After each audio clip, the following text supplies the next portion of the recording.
Bueno, si no me equivoco, esta es la clase número 8, creo.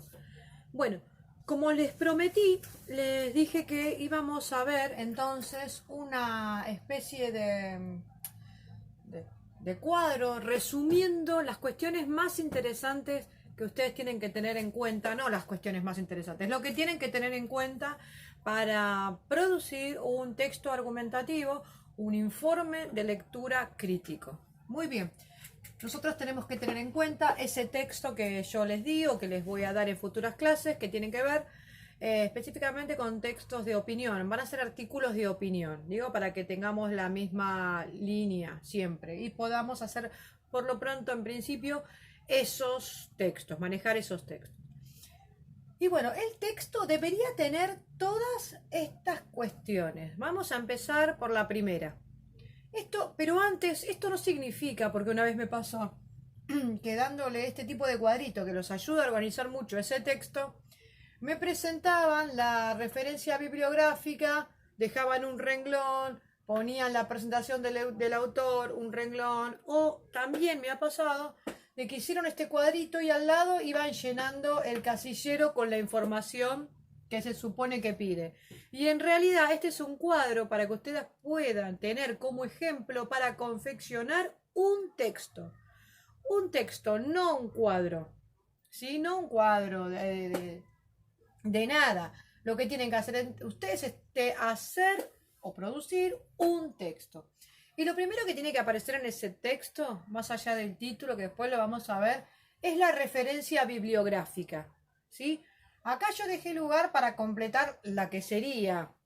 Todavía no definimos el texto. Pero si les doy un artículo de opinión, seguramente, u otro texto, les voy a decir quién es el autor, como dije en otras clases, a dónde se publicó, si fue en un libro, en una revista, si lo podemos encontrar en una página de internet, ¿no es cierto? El año en que lo escribió. Bueno, entonces el texto debería empezar diciendo, qué sé yo, el nombre del autor, Teun Van Dijk, el nombre del libro, el año.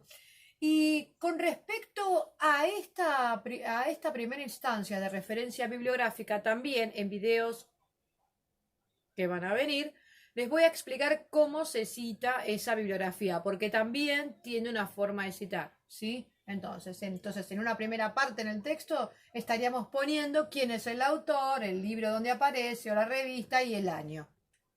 ¿Sí? A continuación debería aparecer la presentación del autor. Y cuando yo les había dicho en otros videos, cuando hablamos de la presentación del autor, lo que tenemos que tener en cuenta es quién es, si escribió otras cuestiones, otros libros, otros textos, ¿no? Presentar un poco al autor, de qué campo viene.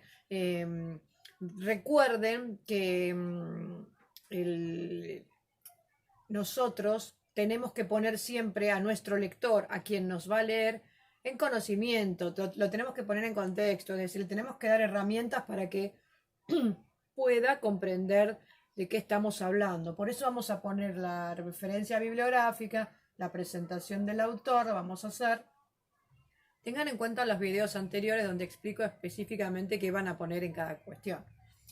Luego de que hacemos la presentación del autor, vamos a hacer la presentación del texto, ¿sí? Vamos a decir, bueno, que este es un texto, un artículo de opinión, ¿no es cierto? El género, a qué género pertenece. Luego vamos a decir cuál es la finalidad, el marco y el campo, ¿no? ¿Cuál es la finalidad? Ya también lo explicamos en otro video, ¿no? Digo, ¿qué quiere hacer? ¿Cuál es qué es lo que... A ver, es un aporte lo que está haciendo, es una explicación, es una sugerencia, ¿cuál es la finalidad? Reflexionar sobre el tema. Bueno, ¿desde qué marco lo escribe y a qué campo suscribe? ¿Desde qué marco, desde qué ámbito lo está escribiendo, ¿no? Como expliqué en el anterior video. Luego tendríamos que poner cuál es el contexto de producción. Todo esto va a ir unido, obviamente, con palabras, y esas palabras las vamos a ver más adelante, también en videos que vamos a hacer después, para decirles cómo enseñarle un poco de conectores, de coherencia y cohesión del texto, pero más adelante. Por lo pronto lo que estamos haciendo es tratar de entender, leer es comprender, y de ver de qué se trata cuando me están pidiendo un informe de lectura crítico, ¿sí? Bueno, tengo que atender a estas cuestiones para armar el próximo texto, que va a ser tu texto argumentativo, un informe de lectura crítico. También tenés que escribir el contexto de producción. ¿Qué pasaba en ese momento en el que se crea ese texto? ¿No es cierto? Acá me escribí para tener algunos ejemplos. Luego vamos a poner el tema, la cuaestio, la hipótesis de este autor que tiene con respecto al tema que esté hablando, ¿sí? Y acá puse en colorado el punto de vista del alumno, porque hasta acá venimos haciendo como una comprensión de su texto, fuente, del texto de ese autor, donde estamos más o menos presentándolo, poniéndolo, qué es lo que hace, cuál es la finalidad, cuándo lo escribió, qué piensa acerca del tema y, por supuesto, su hipótesis. Y después vamos a hacer otro párrafo en donde, esto puede estar en varios párrafos, ¿sí? De hecho puede estar cada cuestión en cada párrafo, pero también se pueden armar 2 o 3 párrafos con toda esa información, atendiendo a cuestiones de escritura que después vamos a ver. Y lo que vemos acá en rojo es el punto de vista del alumno. Acá ustedes deberían poder desplegar cuál es ese punto de vista de ustedes, ¿no es cierto?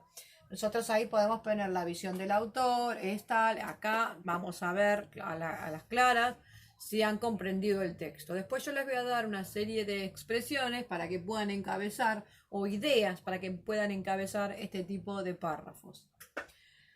Luego vamos a seguir, vamos a explicitar cuáles son los argumentos de ese autor. Seguramente ese texto va a tener una carilla, 2 o 3 o más, y nosotros no vamos a pegar esos argumentos. Vamos a encontrar que el autor opina de un tema de esta manera, de esta manera, de esta manera. Recuerden que acá van a estar, él va a dar ejemplos, el autor o la autora va a dar ejemplos, va a hacer citas de autoridad, va a contar anécdotas y otras cosas más.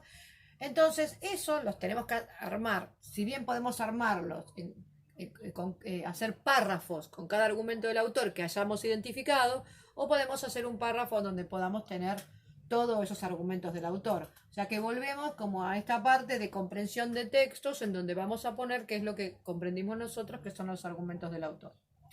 En segunda instancia, después de poner los argumentos, vamos a poner a qué ideología responde. Todos tenemos una ideología, tenemos un posicionamiento con determinadas situaciones sociales, ¿no es cierto? Bueno, tendríamos que, este texto debería darnos las huellas, como hablábamos en otros videos, donde encontraríamos la ideología de este autor. En otra instancia, vamos a poner la relación con otros autores. Como yo les explicaba, ningún texto está suelto o en la nada misma, solo, sino que siempre está en permanente relación con otros discursos, con otros textos. Y bueno, nosotros deberíamos encontrar qué